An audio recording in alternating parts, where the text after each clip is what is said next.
readers and viewers of the Erudite Bibliophile with Wonderlust. We are joined here today by author Eliza Knight for a special author chat regarding her latest historical fiction release, Confessions of a Grammar Queen.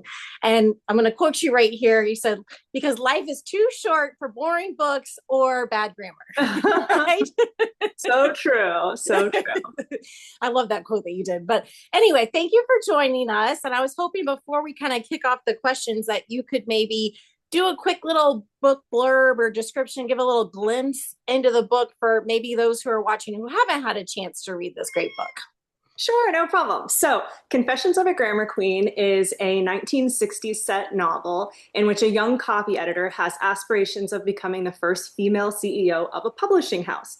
However, she is up against quite a lot in a male-dominated workplace, especially where women have mostly been relegated to positions of being a secretary, a receptionist, things like that. But she's not willing to give up on that. And she gathers around her support with her secret book club, where the women, push each other to go seek their dreams.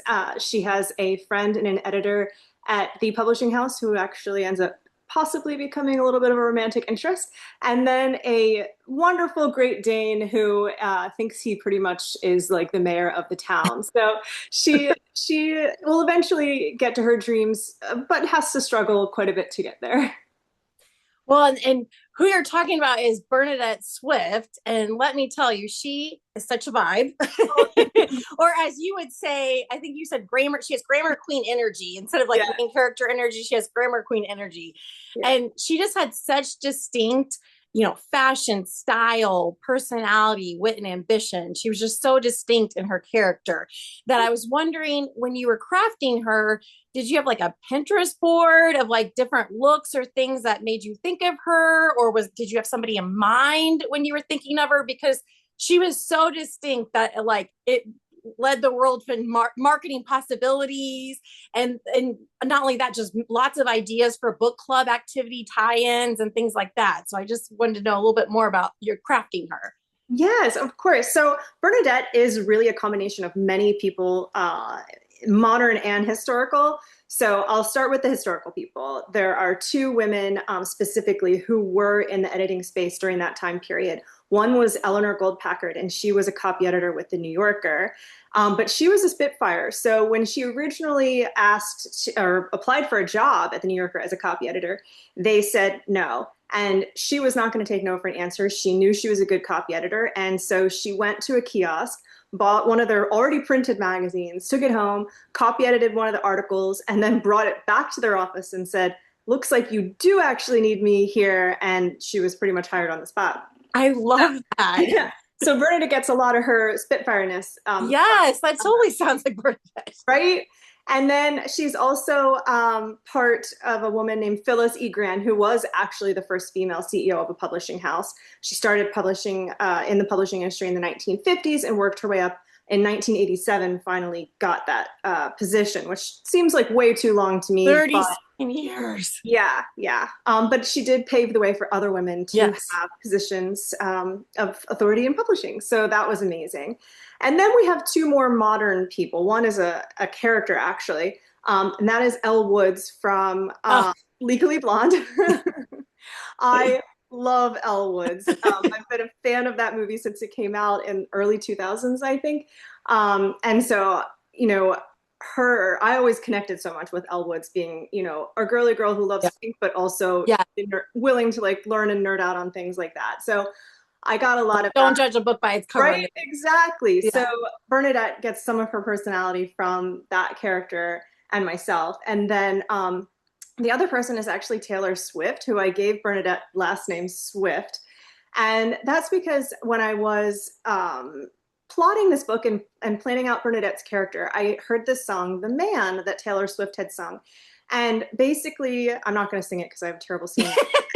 But right, the gist of that song is basically, if I were a man, and I did this, everyone would be like, wow, you're the best. You're so right. Cool. But because I'm a woman, they call me the B word. And I was like, wow, that's so harsh, but so true. And so I really wanted to pull some of that, Swift energy into Bernadette's personality because she does get, is given quite a hard time in the office by the other men, and then even by strangers on the street for the things that she's doing to try to raise women up, not only in the workplace but at home and in society. So, yeah, those are the inspirations really for her. But there are some more personal inspirations that come from me. I love to read the dictionary. I still to this day follow like Merriam-Webster on Instagram and dictionary.com on Instagram.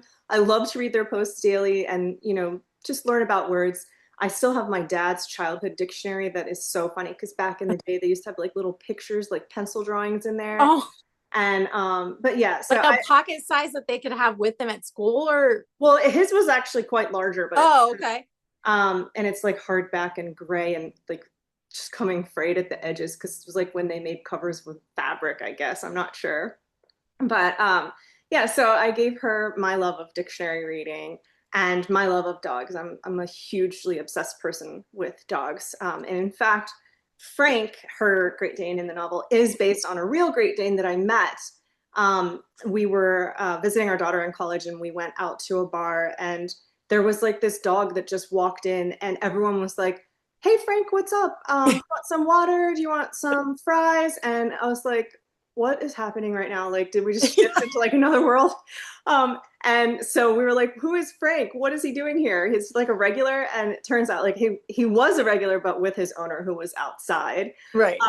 But I just thought, wow, this dog like is he owns this place. Right. I was like, I have to put this dog in a book. And I had recently written a book called The Queen's Faithful Companion about Queen Elizabeth's corgis.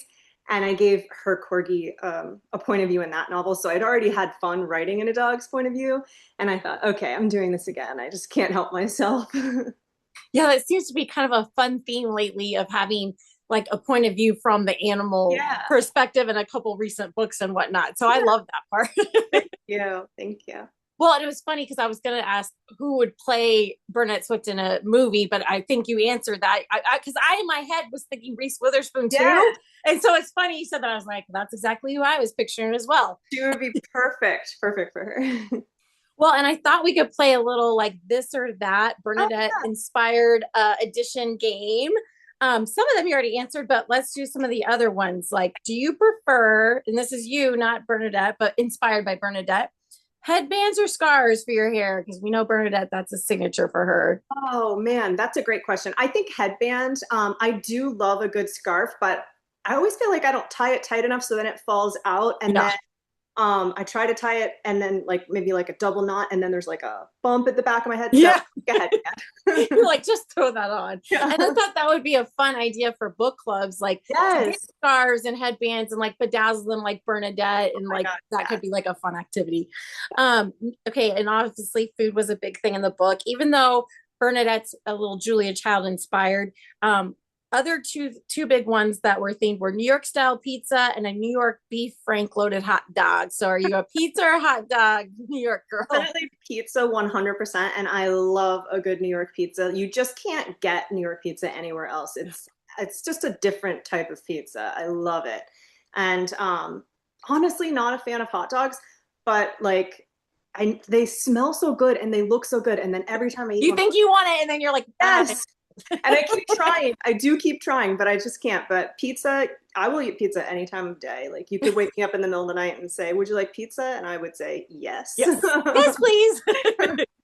And then there was famously oatmeal cookies in the book and double fudge chocolate chip cookies in the book. Which one would you prefer? Oatmeal is my favorite. Okay, definitely oatmeal, but I know chocolate chip is like a huge, like fan favorite. That's what pretty much everyone would say, but I love it. I know, that's why I was like, oh, good, you went for the oatmeal. Now we know Bernadette is all about the pink, but are you pink or red nail polish? Oh, definitely pink.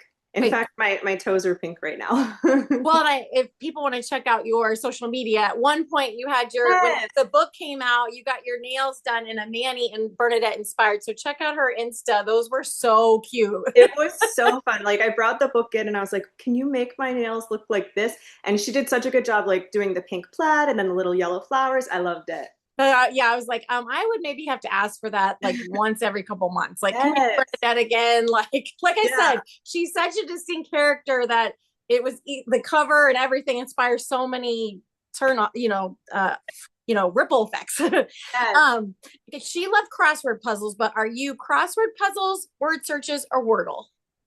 Oh, I am Wordle. I play Wordle every morning. And I can't stop playing it. Like I love it. And I do have one of my best friends. She plays Wordle, Quirtle, and something else that's similar to it. I can't do that because I'm already like taking, every day. Yeah. But my great grandmother was a huge crossword puzzle person. Every holiday, we would always give her like a big book of crosswords, and she would do them Love it. every night. She was so good at it. So have you ever gotten one in No, Wordle? but that would be so Yeah, cool. I never either. That's why. I mean, there's people who say they've done it, but I'm like, Yeah. oh. So I was just curious. I'm like, so especially since you're a grammarian, I was like, you could have Yes, won. that would be awesome. All right, board game night. Are you? This is another kind of letter word one: Scrabble, Boggle, or categories? Probably Scrabble, but I have to tell you, one of my very favorite word games is actually called Bananagrams, and Oh yeah, it's like bananagram. the boardless Scrabble. It's so fun. I love that Yeah, one. that one is so good for traveling too. Yes, You yeah, take it with you. we do. We take it with us to the beach every time. And then the 9 to 5 movie or the Devil Wears Prada movie, and those I picked for obvious reasons. Like you know, all I can think about is like them at in 9 to 5, the work that guy, that boss, as Yes, those yes, the environment they were having to work in, and their friendship that they were able to form together and unite. It kind of reminded me of the book, and then obviously Devil Wears Prada because the Anna Wintour inspired vibes. yes. So anyway, those were the 2 movies that came to my mind when I think of the Bernadette book. But what are you going for?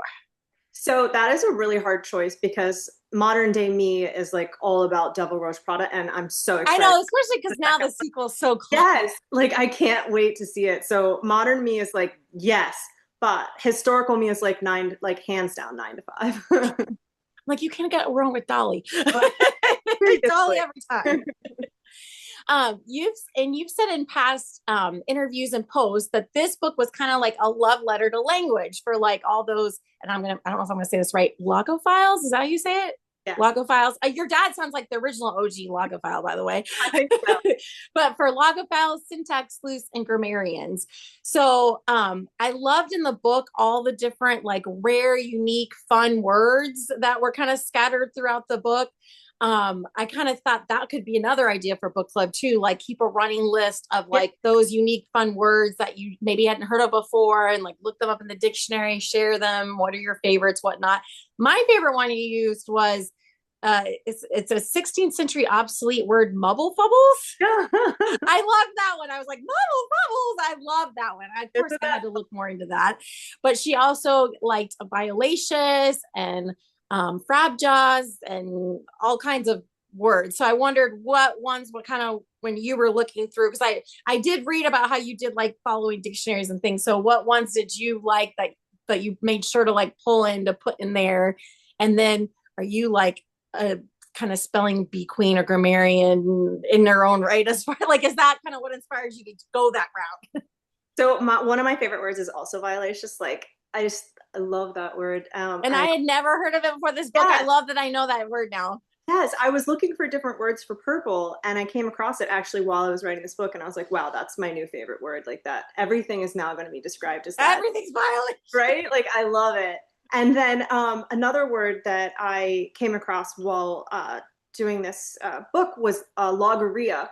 And that was basically like diarrhea of the mouth. And I was like, I've never heard this word before. Pretty much everyone I've No. talked to has never And this heard is this like word. in the dictionary. Yes. And so I was like, well, we're giving that to Mr. Wall because Yes. absolutely has that. So I had a really good time. Like while I was writing, some words came naturally. And then while I was revising, I was like, okay, let's see if we can come up with like a different way to say this that would be more Bernadette, right? Right. And so I did that a lot. And then in fact, Frank is learning some language too. And that is an after effect as well. My editor was like, I feel like Frank needs to, also be interested in learning words. And I was like, that's a great idea. So Yeah. then like going through his chapters, I was picking out different things that would make more sense for him, like menagerie, which is just a word I love as well. Yes, exactly. Yeah. And then, so as far as spelling bee, I always wanted to be in a spelling bee so bad, but we didn't have any like at my school, and I didn't know how to get into a spelling bee. So I had aspirations of being in a spelling bee. So I was like, you know what? Bernadette gets to finally live my dream and, have been in the spelling bee as a child. As far as, my love of words, absolutely. But a grammar queen, I feel like I am only because I've had to learn to be as a writer. Yeah. I'm terrible at commas. You can ask my copy editor. She's like, you have no idea where to put any commas. I'm like, I have no idea where to put this. But I have fun learning about stuff like that. And when I was writing this book, having Bernadette be a copy editor, I had to like know more stuff than I know. As a writer, you got to know the basics really, but then you have editors and copy editors that come Right. and fix it. So, but she had to like actually know it in the book. Like we see a couple of scenes of her copy editing, Right. and she had to be knowledgeable. So that meant I had to be knowledgeable. And I read this really amazing book called Between You and Me, and it's Confessions of a Comma Queen. And it was like the history of copy editing Oh, and it's copy like a editing. nonfiction book, like by Yeah. a copy editor? Yes. Okay, Yeah. okay. I loved it. And she was funny. And I love to read nonfiction too. So I liked her stories. I liked the history that she was explaining about. It was a really great book. So I recommend. Was that something that you had read like unrelated to the book and then that came to your mind or that helped inspire it? Or did you, once you started researching, you came across that book? Well, the funny thing is, I had the book because I collect like grammar books, I collect writing books. I have like 100 books on my shelf over here that are full of like writing, grammar, all this stuff. Right. Someone had recommended it to me and I hadn't read it. And so then when I was like, oh, I need to learn how to be a copy editor, let me look up like the best books for copy editing. And then I came across that and I was like, wait, I already have this book. So it was like, the perfect time to pull it off my shelf finally and dig in. And I'm so glad that I did because I really enjoyed it. That's so funny that you're like, actually, I have it on my shelf. Yes. My Slide this up TBR to is TBR. bad. Like my TBR, I'll never finish my TBR, I fear. Yeah, it would be funny if you did a post and you had like certain sentences or phrases and you would put like what I would say and then Yes. underneath put how Bernadette says it. That's Like how such a she good adds idea. her like all of her words and her I own little should. pizzazz or whatever, like my way, Bernadette's way. Bernadette. Well, and it's definitely like that too, when I was writing it and then revising it, Because making you were sure I saying was like you had saying, to Bernadette it up. yes, exactly, exactly. So did you feel like low key, like any pressure to like, we got to make sure there are no spelling errors, there are no grammar, like because of the nature of this book, like Yes. this has to be clean.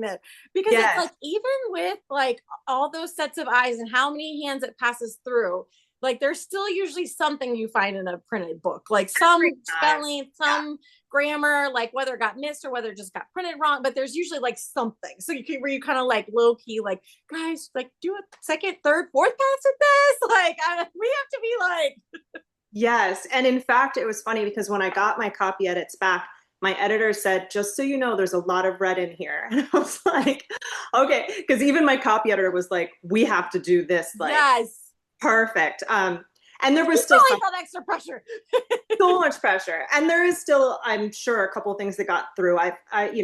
Readers like to email you mistakes that are in your book. So I've had a few people email me and say, on page whatever, this wasn't right. And there's nothing I can do about it now. It's printed, but we tried so hard. That is a question of mine. Like when people do that, do you like that or not like that?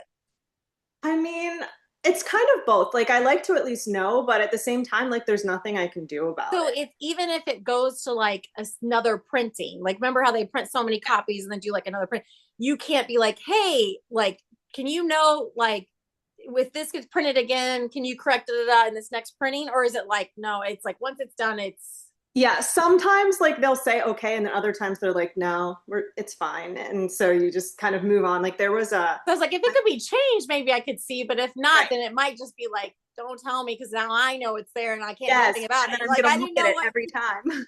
Yeah, like sometimes they will. I had a date in my Mayfair Bookshop novel. In the back, in my author's note, I listed the birth and death dates originally of the siblings. And then they were like, just list I think it was just the birth dates or the death dates. I can't remember, but they just wanted one. And I did that, except for one of them, I did the opposite. Oh. So then I've gotten like hundreds of emails where they're like, he didn't die that year. He was born that year. And I'm like, I know, like, I just actually switched it. right. And so I did notify my publisher at the time, and they were like, well, if we ever open up the ebook for like updating back matter, we'll change it. Otherwise, like, it is what it is. And I was like, So okay. do you know if has it been reprinted where if they've updated it or I have no idea. okay. I have not looked. I mean, that book did come out like several years ago, so it's possible that they fixed Yeah. it, but I just kind of also don't want to know. Like, Yeah. So be all end all. Do you want to hear or do you not want to hear about? I want to hear like how much you love the book. Maybe not so much like there's an error on this page. I know. It's like I always wonder when because authors say people email them about that. And I was like, I always wonder, like, do people want to hear that? Is that something they can change, or is it like keep those to yourself? So that's the final word on it, folks. Don't email about spelling and grammar. Yeah, They because can't do anything about it usually. yeah, odds are we already know, and there's nothing we can do, and then Yeah. you're just like taking that scab. Yeah. Yeah. And so did you like go to your copy editor or like other publishing house peers and kind of ask, like, for when you were researching the book, like ask for kind of like insider tips or pet peeves of theirs or, things like that in order to kind of infuse that in? Or what are some of those things that they told you about or whatnot? Yeah, so I did. I have a personal editor who does a lot of reading for me before it goes off to the publisher. And so I did ask her for like, what are some things? And like, it's, always like the dangling modifier, which I'm still confused about exactly what that Yeah, is. go ahead. Tell us all about that. I don't even know what that is. Like, it's sort of like I've known what a dangling modifier is for 20 years. And then every time someone says it, my brain is like, I don't know what that is. Like, I just like refuse to learn it for some Like we get a block.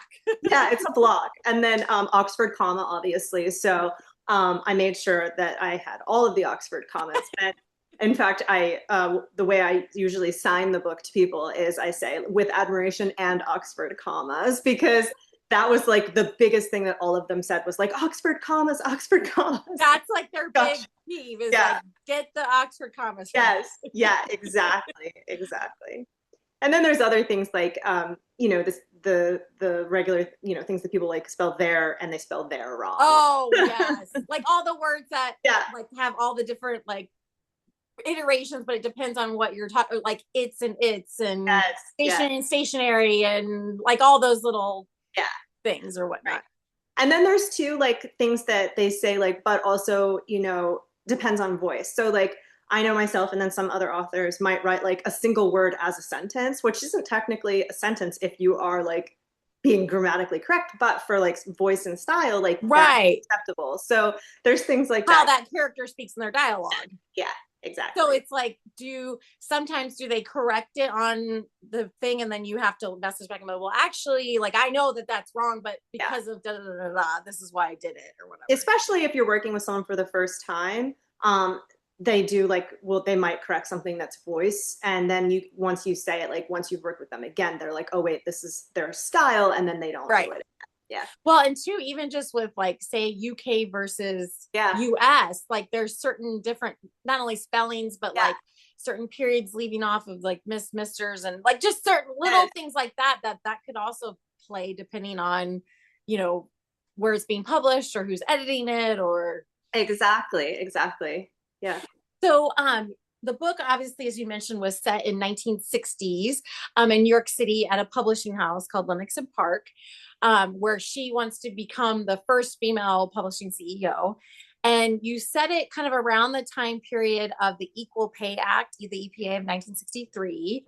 And so I was hoping maybe you could talk a little bit more about like what inspired you to like set it like in a publishing house type workplace versus like another one, and during that kind of time period. And when you were kind of doing more research into that too, was there anything else that kind of like surprised or shocked you even? Because it's like I feel like these stories are so important to tell because I feel like take for granted and forget it was not that long ago where women couldn't even like have their own bank accounts or get a loan or sign for a house. They had to have their husbands like co-signature and whatnot. Couldn't even have the bank account or have checks or whatnot. And it like when you look at the dates, it's kind of shocking. People don't realize it was not that long time ago. So it's like I think it's important to kind of keep that at the forefront and remind and tell and da, da, da, so I don't know if you could speak more about all that. Yeah, so I knew that I wanted to write a book in the writing setting. I just wasn't sure if it was going to be a journalist, a writer, or what. And then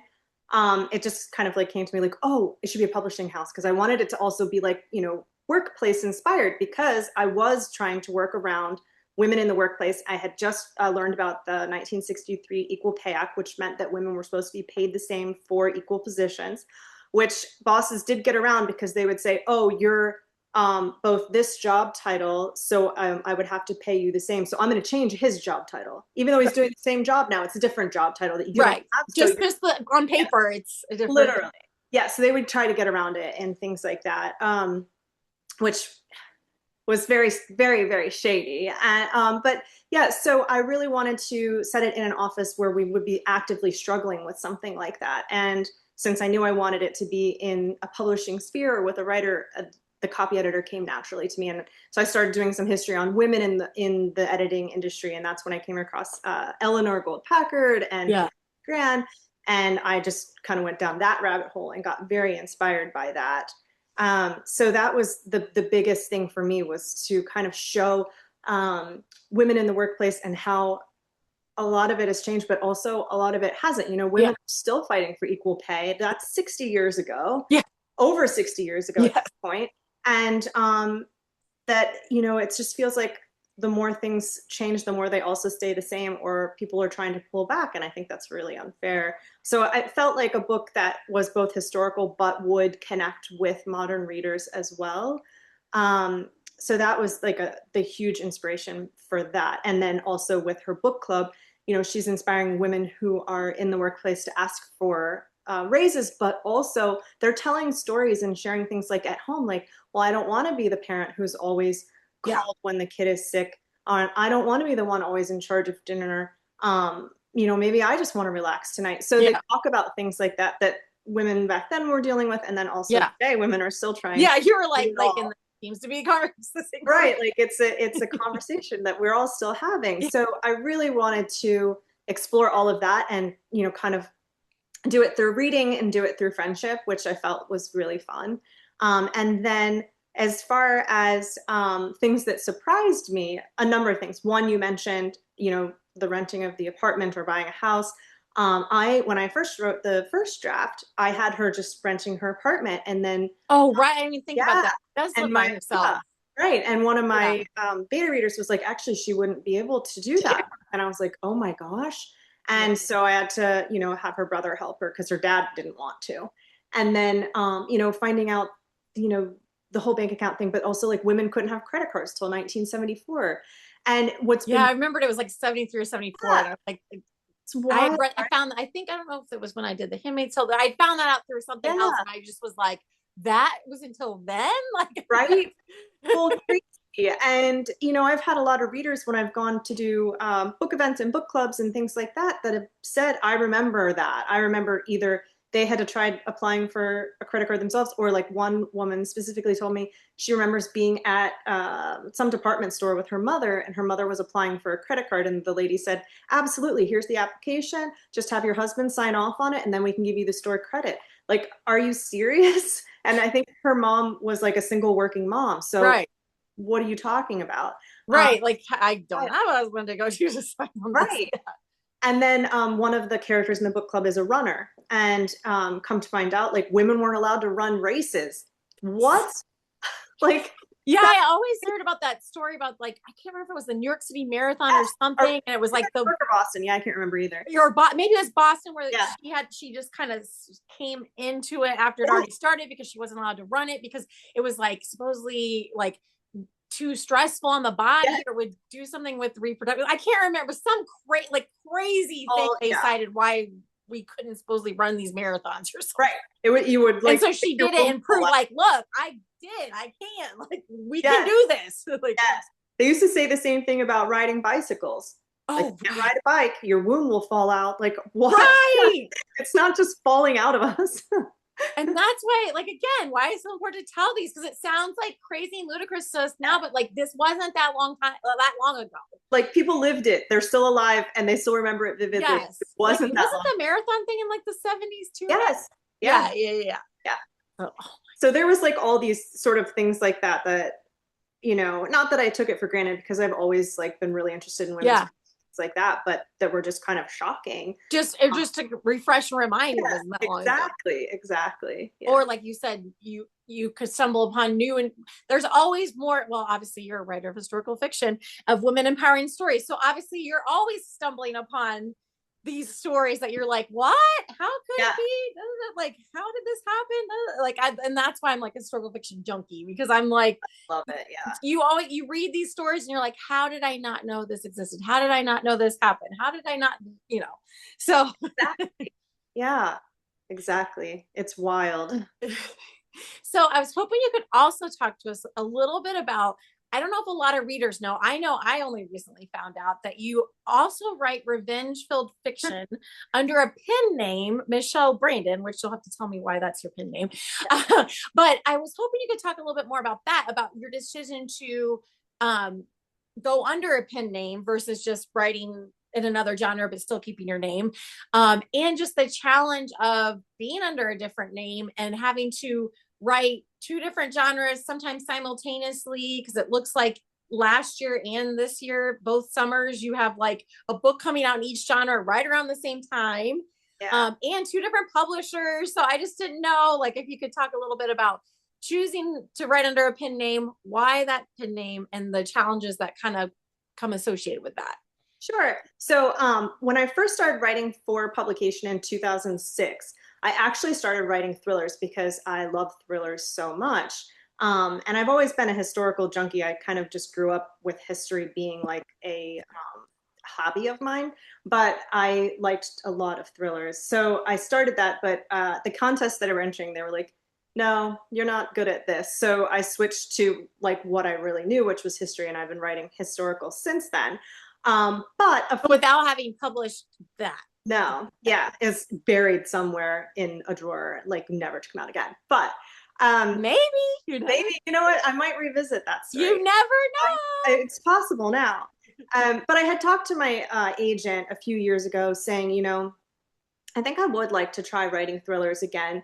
Not stop writing historicals. Right. That's my first love. So, but I wanted to kind of like expand my writing, and also it gives your brain like a little bit of like a stretch and like a workout. Like when you change genres, it's putting you True. in a different type of writing voice, a different type of style, all of that. So and at the time I was also writing historical romance, and I was looking to kind of wean away from that a little bit and try something new.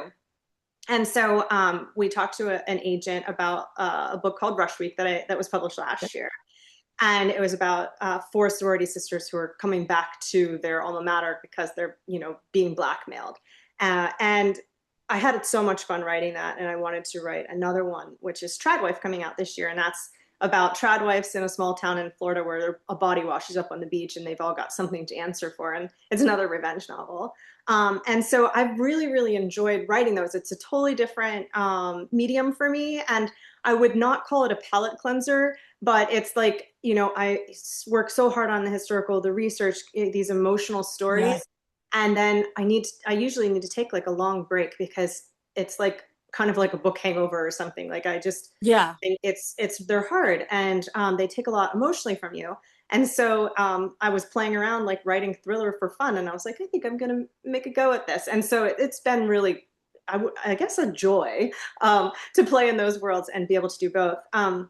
The thing that happened in 2023, I guess it would be, is that I got both contracts at the same time. And they usually give you a certain amount of time to write a book. And so both of them were like, we want it around this, the same month. And I was like, that's Be careful what you wish. right. Exactly. You were like, oh It was an abundance of good luck and also like, oh no, at the same time. no. So I really had to be very strict with my time, and I'm not good at writing, like drafting more than one book at a time either. So it meant I had to be very strict with the drafting to get one book drafted and then sent out to like critique partners and things. While I then went right into the next one and drafted that, and then sent that off to critique partners while I started editing the other one. And it was very Oh, like, so that you were kind of one at a time, even though they were close together versus Yeah, like simultaneous, but it was still yes, very, exactly. So it was I had to, like, my brain was really flexing. And brains don't have muscles, but if it did, my brain was working really yeah, hard. And it was so I guess it was difficult. It was so, like, just so much brain power going on that I took like 3 months off after that. And then I got the next contracts all at the same time, do it again. again. And I was like, oh my God, I promised myself I wouldn't do this. This is crazy. Yeah. But I did, set up that schedule before. So I knew what to expect. I did the exact same thing again. And then I also took off like September to December last year because I was just dead at that point. So yeah, it worked out. And this year I'm doing something a little different. I have no contracts right now. I'm just writing for fun at my own pace. Oh my, you're like, what is this world like? Oh, this is amazing. I'm really enjoying this. And then I will turn books in and see if they want them. But at this point, I'm like, okay, I'm writing for me right now to kind of like take that, because that was really, really hard for 2 years. Yeah. And I know um, when I looked at the dates, I was like, oh my gosh, she had Confessions in June, Rush Week July, and then this summer it's Lost in the Summer of '69 in June, and then in August Trad Wife. And I was like, how is she doing this? And you have that like author podcast that you do, and I was just like, how is she doing this? yeah, it's been a lot of work. I fortunately was able to hire a producer this year for the podcast, so I'm not having to do all the editing or the social media or anything anymore. So that's great. Like, I'm just doing the interviewing and reading the books, which I would have read the books anyway because Yeah, they're right.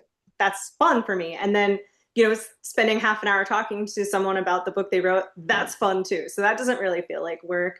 But yeah, and then I'm finishing up my MFA, um, which I graduated in June, and I'm so excited to graduate. But that was because I love teaching, and I've also done teaching on the side for many years, and I really wanted to uh, up my game there and start teaching in the university level. So I'm very excited about that too. So wait, so now you're going to write in two genres and teach at a university? Well, and I already started, and it really wasn't bad. It was actually fun. And it's kind of like a break from writing. Now, to be fair, that 3 months that I took off, I was teaching at Drexel. So there is like that. But it's my full-time job too. Like, I don't have another job. This is what I do all day. And my kids are a lot older now. So my youngest is 16. She finally has a license, so I'm Oh, driving yeah. her everywhere. It's that kind of time where you can do Yeah, things. exactly. I like regaining myself, um, and my own time, which is really, I mean, my oldest is 25, so for 25 years, I Right. haven't done that. I'm very excited. Now, did you go to Drexel? Is that your alma mater? Or? So my undergrad I got from University of Maryland College Park, and then my MFA is from Drexel. Yeah, Oh, wow. So you're like coming full circle. yeah, yeah. So, we talked a little bit about the two books last summer and then the two books this summer. And then you said you're starting to write a third a revenge one again, right? And so what can you tell us anything about that, or is it still kind of loose? Yeah, that's still very loose. I'm really in the planning stages of that one right now. And so I can't really say much about it. And then for the historical, that one is, I'm actually about halfway through writing it. And I'm very excited about that. It's another 1960s, but also has two other timelines. So there's a modern timeline in that one, and then also a timeline from the 1500s. Oh, wow. Yeah, and I'm really, really enjoying it. That's like combining all of your like Yeah. span of. Yes, and I forgot how much I loved writing in that early time period. And originally it was just a few chapters that were going to be sprinkled in, and it's sort of expanded quite a lot. So it's pretty much one third each time period now. And I think it actually works better because it's all centered on this one thing that I can't say. Right. And so I really, really have been having fun with that a lot. Oh, so that one for sure we know is public going to be. No, these are all. Oh, these are still all okay. All of my, yeah, like I was like, okay, I need to just enjoy Yeah. the act of writing again without any deadlines and not Right. feeling that pressure. a lot for my own health and stress, but Yeah. also because like when you're writing under really tight deadlines like that and you do it like 2 years in a row, um, it kind of makes you be like, I don't know if I ever want to write another book again, Yeah. which is crazy because I've been writing forever and I love writing and I really needed to find that love. Not Get the saying I, joy back. yeah, Yeah. like, and not saying I don't love the books I wrote. I Right. love the books that I wrote, but I want to enjoy the process versus feeling like I am, in a meat grinder, basically. Yeah, for sure, for sure.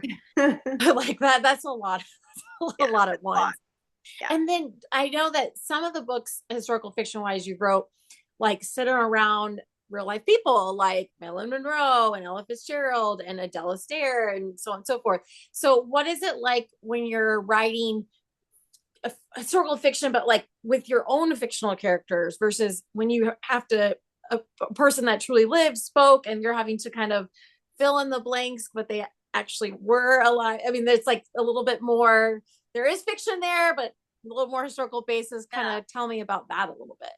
So those are totally a totally different thing because like when you're writing about a real person, you have to stick to their timeline and like the facts of their life. You can't say like, oh, well, this happened when it didn't, or, we'll just take this major thing that happened in their life and cut it out. Like Yeah.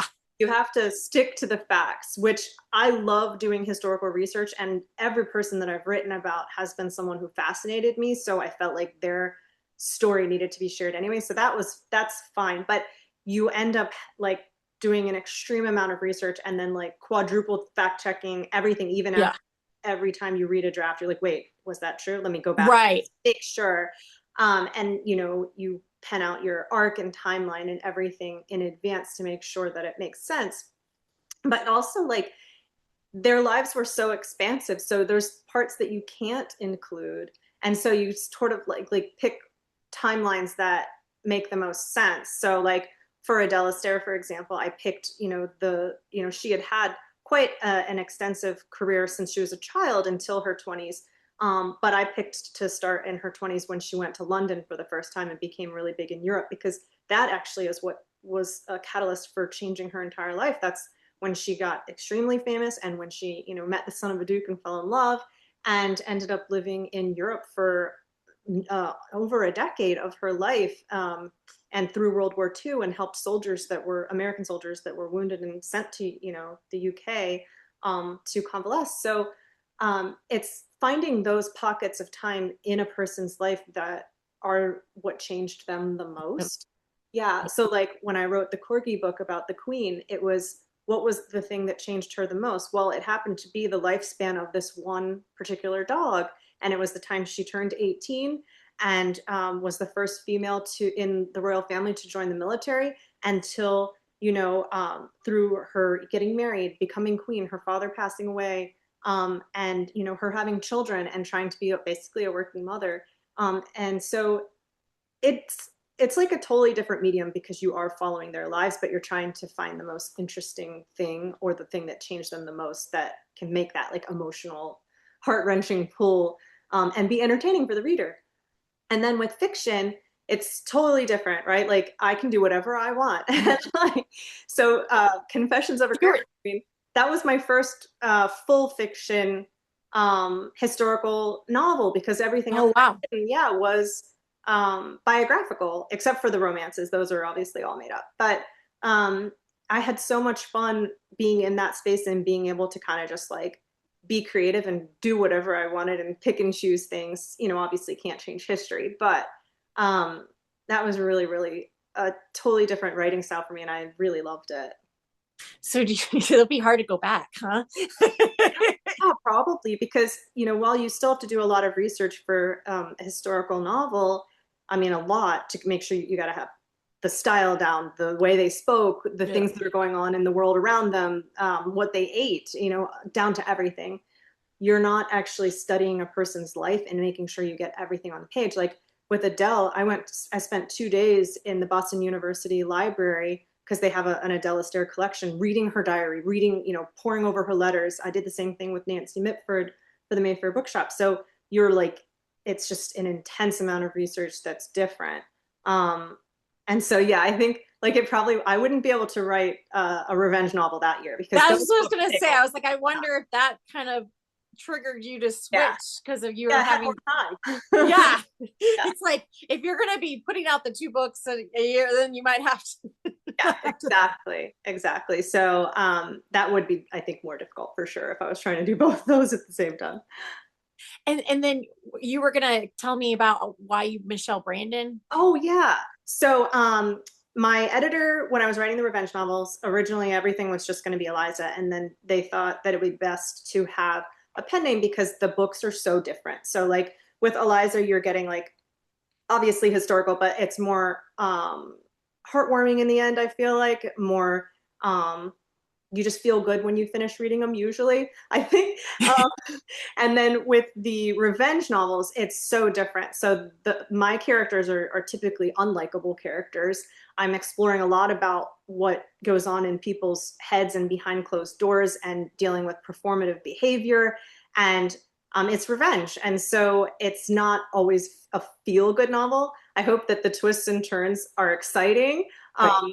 And that people feel like, you know, in the end, like, whoa, but not necessarily like, wow, I really like her, because you probably won't. If you do, that's cool too, because I did have fun writing some pretty interesting characters. But it's just so different that they were thinking that it would be better to have two different names to kind of differentiate, because not all historical readers are going to, you know, transition over to a revenge novel. And so, why did you pick that name? Oh, so that's actually my real name. Oh, really? So Yeah. Eliza Knight is technically Yeah. the So pen I've name. yeah, I've had the pen name for 20 years, and it's trademarked, so it is my name. Right. It's not the name I was born with, no. Yeah, because here I was thinking, what a challenge because people are going to think your name's Michelle and you're everything Yeah. under this name and but you're really this name and I'm like it's actually more the opposite. Right. Well, and the thing that's so funny is when they told me I had a pen name, I was like, I don't want another pen name. I've had pen names before. So when I first started writing historical fiction, I was E Knight because I had so many romances as Eliza Knight. And then another editor was like, no, we're just doing Eliza. And I was like, okay, thank goodness, because now I just have one name. And then I had written some Western romances as Annabelle Weston with a writing partner. And it's so hard to keep track of that, and also like for people to see you in public and call you by name and then you're like, I'm not answering because I'm not used to that name. Right, that's what I was It's thinking of, like hard. how is it when you're a different name and but Yeah, you're not really that name and right. So, and when I started as Eliza 20 years ago, no one even knew my real name. So I got used to only being Eliza in the writing sphere, and that made it really easy to answer to that very quickly. But then again, like, so a couple years ago when they were like, you need a pen name, I was like, I can't, like, I'm too old for a new name. I'm yeah. just gonna go with my real name, and then I'll answer everyone. Yeah, exactly. Because I mean it's like even just for example, like social media, websites, I'm Yeah. like, you have to have like dual everything. Like I just Having both is really hard because, well, it's already hard enough to keep up with social media, and then to have more than one page is really tough. So I usually just like collaborate with myself so that it just like one post goes to right to both. both or Yeah, whatnot. yeah. So then what made them say like what made you do a pen name to start with though when you So yeah, when I first started writing, because then I'm like now it's all flipped around and now I'm like wait what. yeah, so I had young kids and I was writing very steamy romance, and Oh, I okay. just didn't like, I didn't know what was going to happen with it. Like if I was, you know, turned out to, you know, hit a bestseller list or something, Right, I didn't want people to like come up to me at school, like when I'm dropping right. off kids, or, Yes. you know, and it was like, I just want that to be two separate things because I just thought that would be weird. And then, funny enough, my oldest daughter, when she was, I think in seventh grade, so I'd kept it quiet up until that point. Um, I think I'd been published for, I don't know, maybe like 4 years or something at that point. But She like was, what if you people said, what are you doing? You said I'm a writer and they're like, oh, any books yeah. I would know, what would you say? Like Sometimes I wouldn't even say anything. Or I would oh just okay. say, I was just like, oh, I write, you know, I write romance, or I write historical, and then like I would just move on and Yeah. walk away or something. But so she told her teacher that I was a writer, and her teacher said, oh, well, I want to look her up. And so she told her my name, and the teacher looked me up on her computer, but she had, I think it was called an Elmo back then. I don't know if it's still called that. It's where your computer is connected to the projector. So Oh, I don't know. she pulled up Eliza Knight on Amazon, and it projected on the whole classroom wall, like all of the steamy Scottish romance covers. And then the teacher was like, what, emailed me and said, I'm so sorry this happened. Just so you know, like your daughter outed you, and then I outed you to the class. So like, Wait, oh what my grade God. was this? I think she was in seventh grade. Oh, okay. So Middle. of course, middle schoolers say, Oh, right. It's catch 22. At least she was in elementary, but then yeah, yeah, that could be its own thing, yeah, its own exactly. beast. Yep. And so I was like, okay, that's whatever. Like, it's fine. And then the funny thing is, like, my youngest daughter has had absolutely no problem. She tells everyone everything. I like went to her a band banquet or something, and they're like, other parents, they're like, oh, so I hear you write, blah blah blah, and I'm like, oh, everybody just knows now, so it was kind of pointless, but I tried. Well, and too with the popularity of like, the Outlanders and the Fourth Wings and Yes. all those kinds, it's not It's as not. And like yeah. I'm, super proud of what I do, and like I don't mind sharing now, but at the time, like when I started, it was like, okay, let's just keep this hush hush. Right. Like you said, you just didn't know what path. But then Right? it's like, but then you didn't know what path, and then it's like now I have this pen name for the next 20 something years. For the rest Like of my life. so it's like that's it was a big decision to have to make. Yeah. So maybe it is kind of a relief to be like when you're writing under for the revenge, they're like, it's just me. Just my name. People always think it's so funny. Yeah, because it's like, there's several authors like Ray Benedict and Frida McFadden who like have different names. And I always wondered how that would be where people would be calling you that one name when that's not even really your name. And it's so Yeah. that what you like almost a double life for you or whatnot. Yes, and my really good best friend who's also another author, she's calls me Michelle, and like when we're in public sometimes she'll be like, Michelle Liza. Oh right, like she's like, wait, I have to remember we're out. You're this other personality right now. I got to call you. Yeah. And now I just be like, either one's fine because I'm both Right. like publicly. So, yeah. So before we go, you talked a little bit about Trad Wife coming out in August.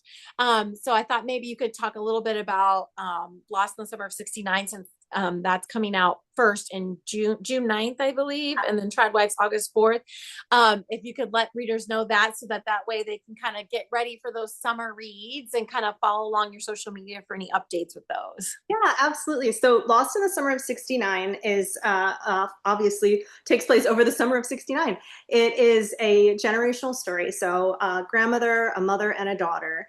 And they basically are having a summer full of epic music festivals and a time period that is going to change not only themselves, but it's a huge turning point in the country. And so it's sort of like the summer that changed everyone.